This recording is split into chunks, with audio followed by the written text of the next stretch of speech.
નમસ્કાર મિત્રો, આપનું કોઈનેટના એક નવા વિડીયોમાં સ્વાગત છે। આજના આ વિડીયોમાં વાત કરવાની છે 5 રૂપિયાના સિક્કા વિશે, જે 2018માં બનાવવામાં આવ્યો હતો। જાણીશું આ સિક્કાની કેટલી કિંમત આવી શકે છે। ચાલો વિડીયો શરૂ કરીએ।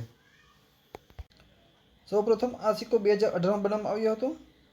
આ સિક્કો નિકલ બ્રાસ ધાતુમાં બનાવવામાં આવ્યો છે। આ સિક્કાનું વજન 6 ગ્રામ હોય છે।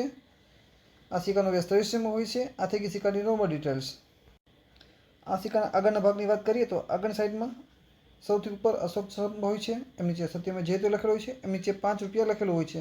લેફ્ટ સાઈડમાં હિન્દીમાં ભારત લખ્યું હોય છે, રાઈટ સાઈડમાં ઇંગ્લિશમાં ઇન્ડિયા લખેલું હોય છે।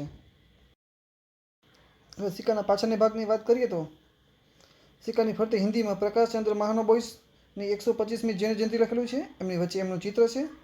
સૌથી નીચે કે જે વર્ષમાં સિક્કો બન્યો તે 2018ની સાલ લખેલું છે। આ સિક્કો 2018 સાલમાં બનાવવામાં આવ્યો હતો। તે એક જ મીન્ટ માર્કમાં બનાવ્યો છે, જેમ કે કોલકાતા। જો કોલકાતા મીન્ટનો સિક્કો તમારી પાસે હોય તો એ રેર કેટેગરીમાં આવે છે, તો એમની કિંમત જાણીએ। આ સિક્કાની કિંમત 200 રૂપિયાથી 3000 રૂપિયા સુધી મળી શકે છે। તો તમે ચેનલમાં નવા છો તો કોઈને સબસ્ક્રાઈબ કરો અને વધુમાં વધુ લોકોને શેર કરો, અને આજનો વિડીયો કેવો લાગ્યો તે કોમેન્ટમાં જણાવો, અને તમારો સવાલ હોય તો કોમેન્ટમાં જરૂરથી જણાવો।